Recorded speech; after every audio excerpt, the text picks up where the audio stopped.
For a great cup of joe, there's one thing you should know. Your morning brew can also be playful. Buff Boy Brewing guys make the temperature rise, and you surely feel naughty when you swallow our coffee.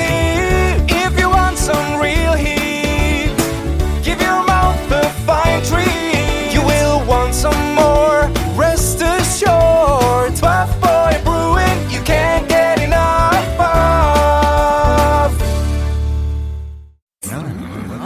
It's time for The Scribble, your weekly fix of celebrity chats, bizarre stories in the news, and basic random chatter with best-selling author and syndicated radio host Jeremy Bradley.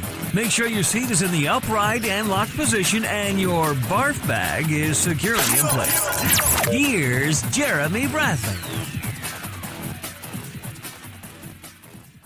Thank you very much, Larson. Jeremy Bradley here. This is The Scribble. We've got 30 minutes of time-wasting fun and rambling stories with yours truly, Jeremy Bradley. You can subscribe at thescribbleshow.com and on SoundCloud and iTunes if this is your first time tuning in. You've missed 100 and some episodes of this show, so I suggest that you take the weekend and get caught up. And if you're an insomniac, definitely this podcast will help you get some Z's. Or Zeds, as our Canadian friends should be saying. Lots to talk about today. This is another week of fun rants and raves because, again, a lot has happened. I believe that I lead one of the most boring lives possible, in terms of a social life anyway. For work, we get to do some really fun and crazy things, as you've heard on this show. Obviously, you haven't if this is the first time you've tuned in, but after you spend the weekend getting caught up, you'll know what I'm talking about. But a lot has happened in the past week.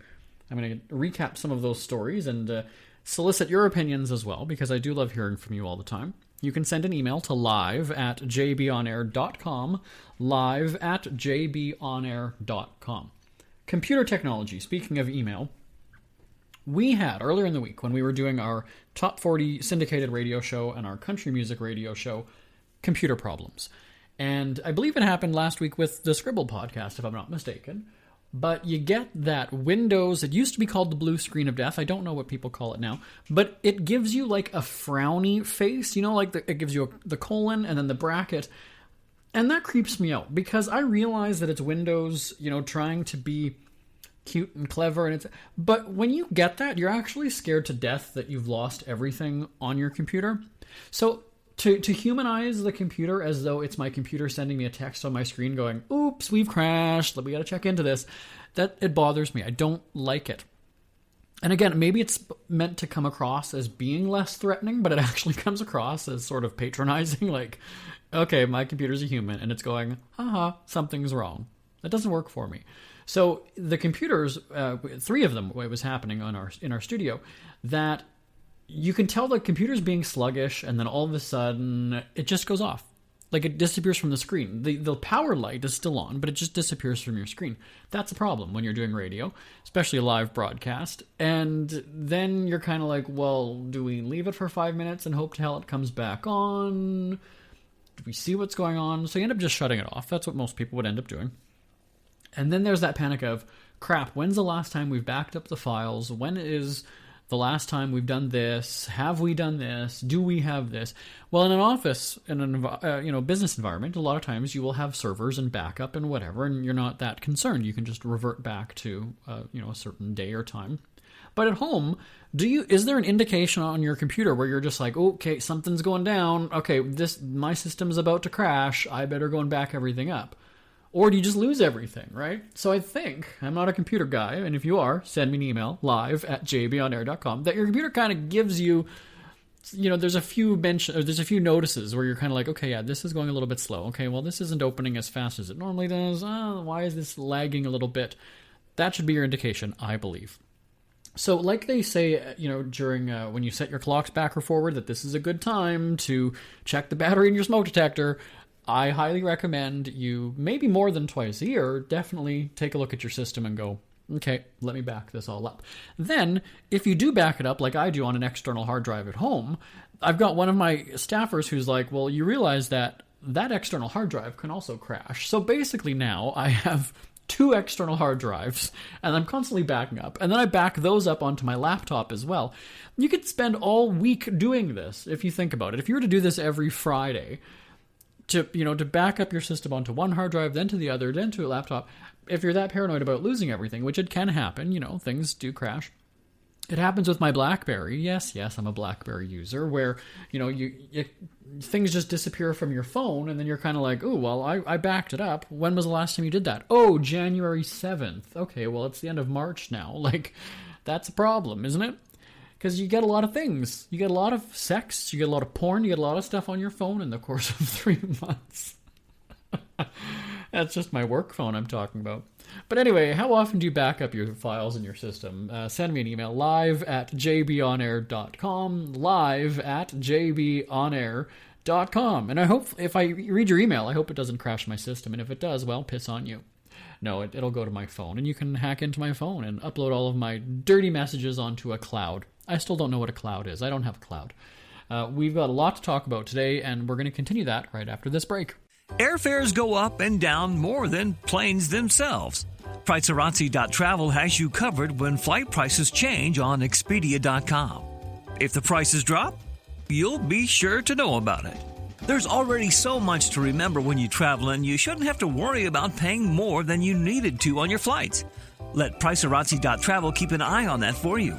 Your biggest concern should be if you've packed enough money to buy all the trinkets you really don't need, or if your swimsuit shows off enough skin in all the right places, or that while you are away, the kids have enough food in the kennel and that the dogs get to school on time. Wait, flip those last two. Simply register your email address with Pricearazzi.travel and then book your flights on Expedia.com. Your itineraries are automatically sent to Pricearazzi, and you could do your happy dance if the flight becomes cheaper in 24 hours. Better yet, you could actually end up flying for free. And who doesn't love free, right? Find out how to save on your Expedia flights at Pricearazzi.travel. Avoid bank account turbulence and sign up now at Pricearazzi.travel.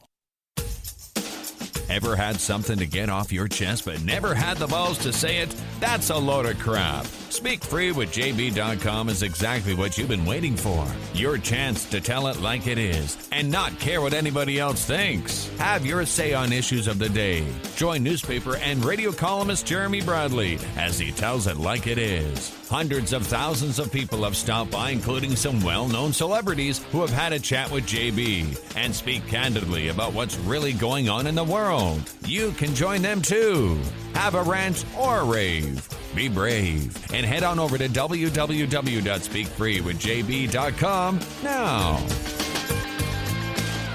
JB here on The Scribble. Today is March 31st, and a quick shout out to my dad, by the way, who is retiring today. Today was his last day at work, or is his last day at work, depending on when you're listening to this. So we're doing this early Friday morning, and there's a part of me that actually wants to just stop in at his work and, just see how much he doesn't give a crap today. That's, it's like the last day of school. It really is.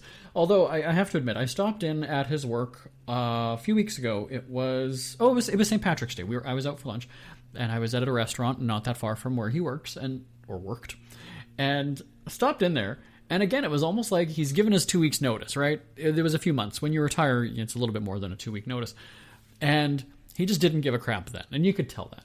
And good on him, right? He's been at the same company. I'm not naming anybody, but he's been at the same company 30 years. Hates it for the most part, but he's old and he's a grumpy man, and it's time to retire. And so, bless his heart and his dedication for being there. Because when you think about it, how long do people really stay at the same job these days? You might stay in the same field or in the same line of work or career, whatever it is, but at the same company, it's not very often that happens. Now, his generation, my mom's been a teacher for 20-some years or so. He's been at his work for 30 years. And that generation does it, right? Whereas here, nowadays, the newer generations, the millennials, the millenniums, whatever they're called, you jump, right? It's like a relationship. You go from one to the other, and you're never quite happy. You're always looking for that next best thing. Whereas back in the day, it wasn't like that. And so when you retire, you most of the time have a plan of what you're going to do, right? We all know people who have retired and they're going to travel the world, or they're going to do this, or they're going to take up golf, or something. But my dad, aside from gambling with my mom, really doesn't have all that many hobbies. And so people are asking, he'll brag to people that he's retiring. Oh, I'm done work, got 1 more week to go, 2 more weeks to go, 3, I'm done. And then people are like, oh, so what are you going to do after? What's your big plan? Yeah, I don't know yet. I don't know what I'm going to do. Wow, that was well thought out. Maybe you can gamble more. You can piss away, like, I don't know. And I'm not bashing my dad. I'm just saying, have a plan of attack. My mom's a teacher, so they can definitely go to the lake, when she's off in the summer. They got 2 months that they can go and have a good time at the lake. But maybe the kids, we can benefit from this. I can get my grass cut while I'm not at home. He can tend to my yard. My brothers, they can have a babysitter. The kids are in school, though, so it's not like my dad can spend time with them in the daytime. But spend some time with the grandkids, take care of your kids' yards and do things. I just think he's going to be bored out of his face, which, he's retiring. So, okay, you're going to have that income from pension or whatever it is, and you're entitled to that. But, I hope for his sake he does find a hobby. What is your retirement plan? Do you plan to retire before age 65 or whatever time your government or your workplace tells you? What are you going to do at that time? Send me an email, live@jbonair.com, live@jbonair.com. My plan, years ago, this is probably about 10 years, well, I don't even know how long ago. My plan was to retire at the age of 40. I'm going to be 35 this year, and it's sort of the same thing where people are like, well, what are you going to do then? I'm just like, you know what? I've worked so hard, building up my business and working on so many different projects and doing things that I'm just going to relax. And they're like, but you're going to be 40 years old. Presumably, barring illness or anything like that, you're going to be around for another 30 years or so after that. Like, what are you going to do? And then that's where I kind of rethought everything. And I was like, well, maybe I won't retire at 40. Maybe I'll stop working as hard as I do and hosting, 3 radio shows, a podcast, writing books, doing publicity for that, newspaper columns and everything. So I might slow down a little bit. But yeah, I would be bored out of my face because I know when we go and we do our travel shows, a prime example of this, by the way, was last April, almost exactly a year ago, when we did our 10th anniversary of Top of the Charts. That's our syndicated music show.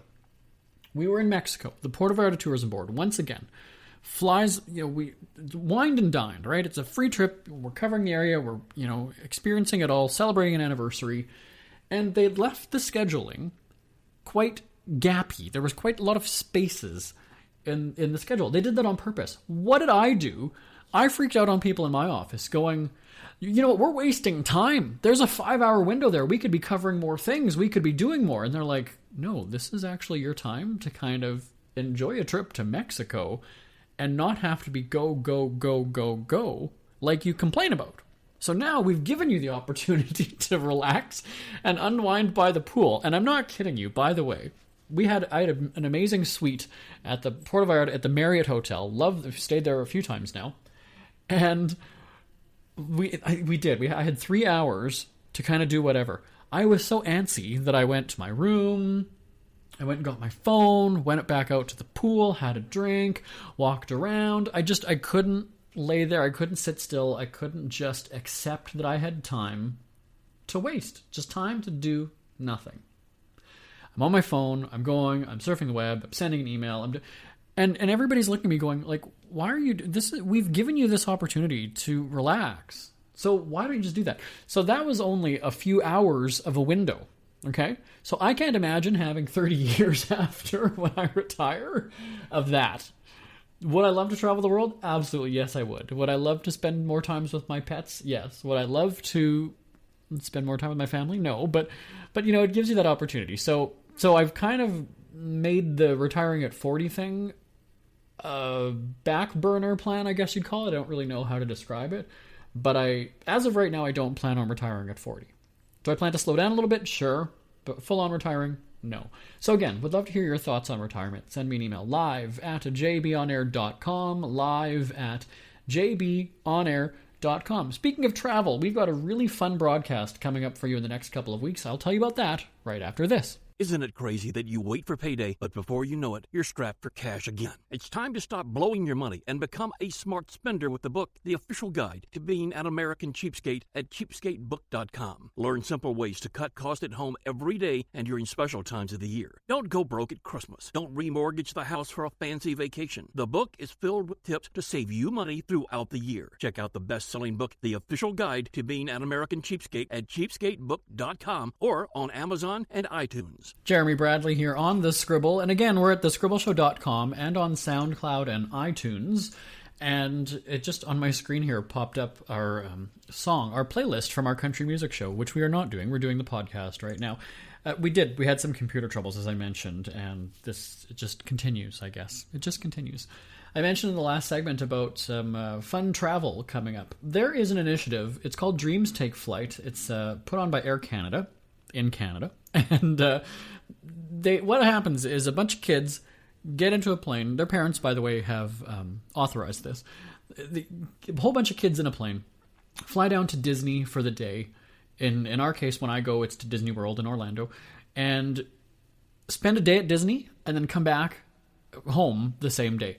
So the way this works, I'm a media guest. This will be my third time covering the trip. It's fascinating to see that Air Canada can pull this off in several different cities across Canada every year. So what happens is you get kids who, and sometimes there's an illness, sometimes they're growing up, their situation, their home life, they might not have an opportunity to take a trip like this. And Air Canada does a great job at picking kids that are really deserving of this. And so they get to the airport. We get to the airport at 2:30 in the morning. We get on the plane at 4:30 or so, fly down to Orlando from Canada, and you get to Disney at about 11 o'clock or so. You spend the entire day there. It's almost a good 8 hours on the ground, Disney World, going on all the rides. The group leaders of these kids, adults go too. It's not like it's just kids running around free.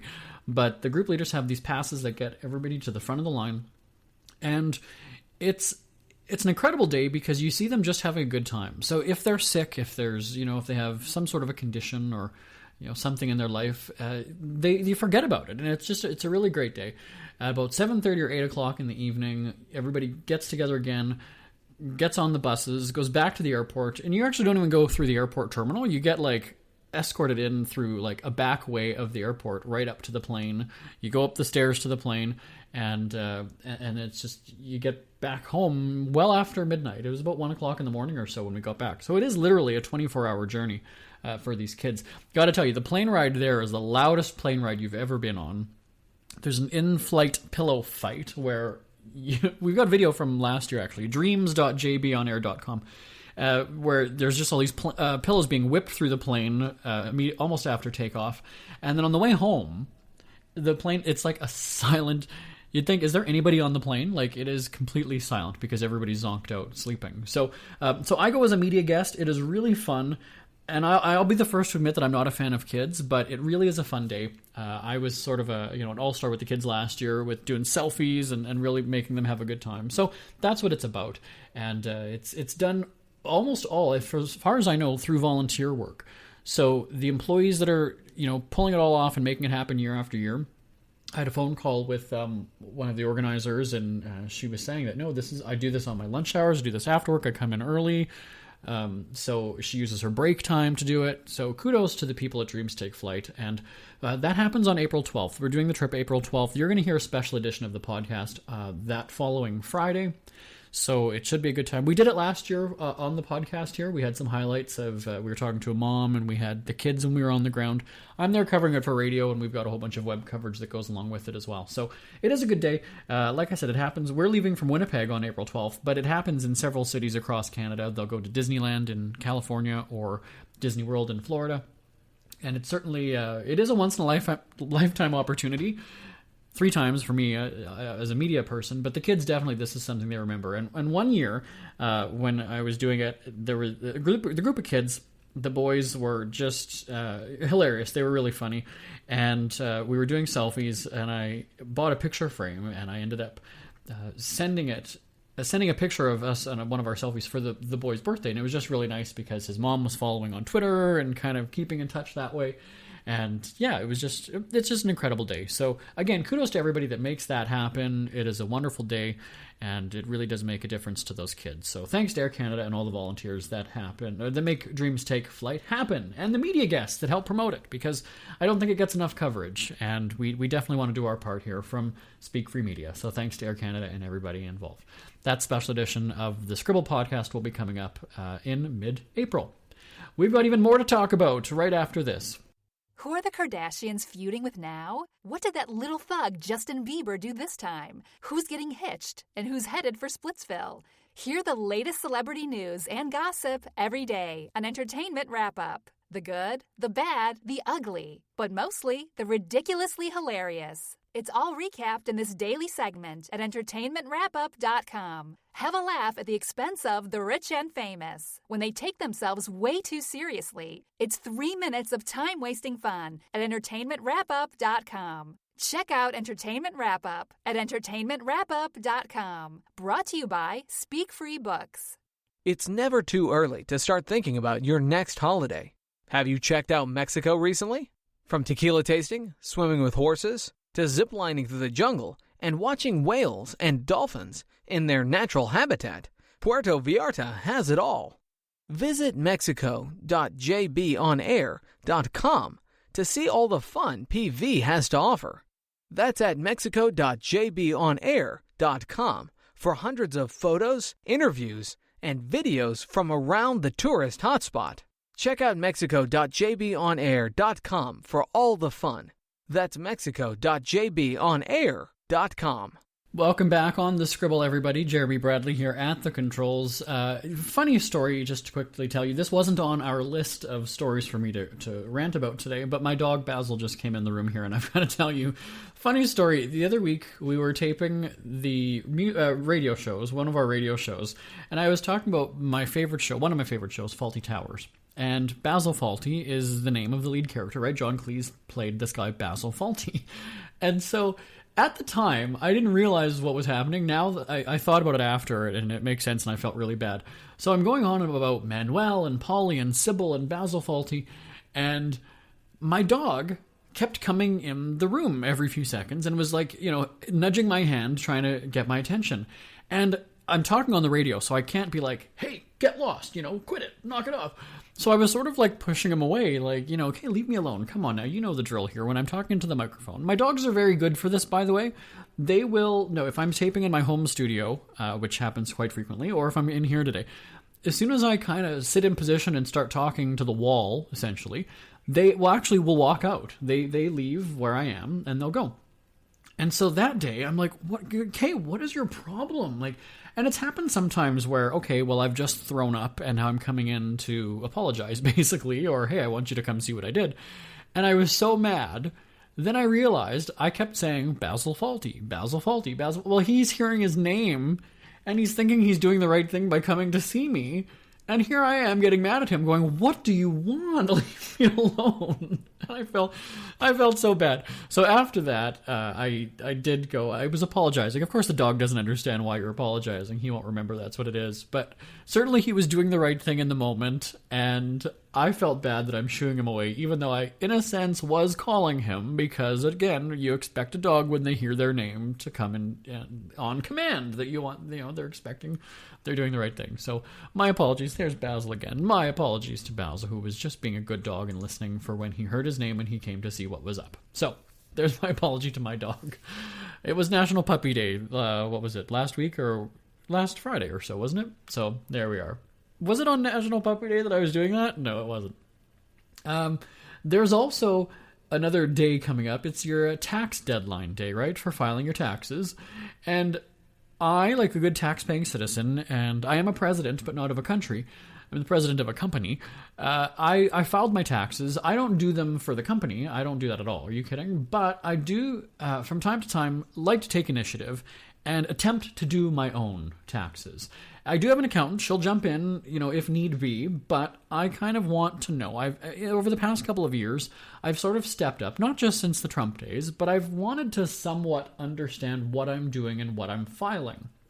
I would say about 98-99% of us taxpayers have absolutely no idea what our taxes mean, how it's calculated. We just know, okay, well, I'm taxed 30-some% and blah, blah, blah, blah. Okay, that's one thing. But I'm not saying that you shouldn't trust your government. That's not what I'm saying at all. But how do we know the government is calculating things correctly? Because I know that I need to fill out, okay, what's line 150? What's line 48? What's line 72? What's line 200? What's line whatever? And I enter the information in. But how is it all calculated? How do I know that I'm paying the right amount or that I'm supposed to be getting money back? I'm relying on a computer-generated program that I just have to trust, and that I don't know if it's somebody at the government or a computer or or maybe a program just inserts my return and then spits out the results that it has. But how do I know if it's right or wrong? I take the government's word when I get that reassessment or, a check from them or saying, hey, you owe us, $100. Well, how do I know that I owe you $100 and it's not $30, right? I think that as we should know more about the ins and outs, and that's on us. Thank you, Basil, for shaking your chains, even though I was just giving you praise for staying quiet when I'm talking on the show. But, we should take it upon ourselves. We might know the ins and outs about how we are billed for our cell phone plan, and we'll sit and analyze that to death. But what about our taxes? I don't think people take an interest in it because it is so complicated, it is so complex, there's so much to it. But at the same time, that's when we should be interested. We should know what we're doing and what we're not. So I'm at least a step up from some people, not going to mention names, but I do file taxes every year, and I do pay taxes on my business when I have to. If the government tells me that I do, that's what I mean by that. And yeah, we should just take a moment. I'm not a numbers person. I'll be the first person to admit that numbers are beyond me. I don't get them. But I at least want to understand. I at least want to call the government and say, somebody explain this to me. Because if the person on the other end of the line can't explain it to me and they work for the government, maybe they're just a temporary employee at a call center, but the bottom line is, if they can't explain it to me or they don't know how to interpret the income tax laws, well, how the hell should I have to know? So, again, that's just my rant. I filed my taxes. I owed them. It was $111, I believe, on my personal income tax. I paid it. I did my civic duty. But I don't exactly know how I owed $100 and some dollars. I don't know, but I just paid it. And that's what I do. Do you know anything about your taxes? Again, send me an email. live@jbonair.com. live@jbonair.com. And if you don't file your taxes, I want to hear from you. No, kidding. We're also on Twitter at The Scribble Show, by the way, if you wanted to be in touch on social media. Not that we're going to rat you out on Twitter, by the way. What a horrible segue to go and say, send me your incriminating message that you don't file taxes and tweet us. No, that's not what I mean at all. Because, I will admit, there was one year, okay, I'm going to admit this. I will admit, now that I just think about it, I opened up that can of worms. There was one year, maybe about 10 years ago or so, that I didn't file my taxes. And I'm trying to think why that was. I think I was a student. Was I a student and was I unemployed or something? I just felt that there wasn't enough reason to do it. I don't think that I had enough income or something, and I didn't. Now, the limitations, there's a 7-year window, right? So we're out of that now. I can freely admit then that I didn't. But every other year I have. I've paid and I've received a little money back, so I do my part. That's what I'll say. Again, live@jbonair.com if you want to chime in on the discussion. Live@jbonair.com. We're back on the Scribble right after this. We hear you chirping. Get scribbling. Tweet up the Scribble at The Scribble Show. Join the discussion with Jeremy Bradley. It's all going down right now on Twitter at The Scribble Show and at thescribbleshow.com. That's right. We're also on Twitter at The Scribble Show. My Twitter, by the way, in case you're wanting to follow along, is at Jeremy D. Bradley. So Jeremy, the letter D, and then Bradley, Bradley. Had some people tweet me and message me and ask me why my account is not verified. Here's the deal.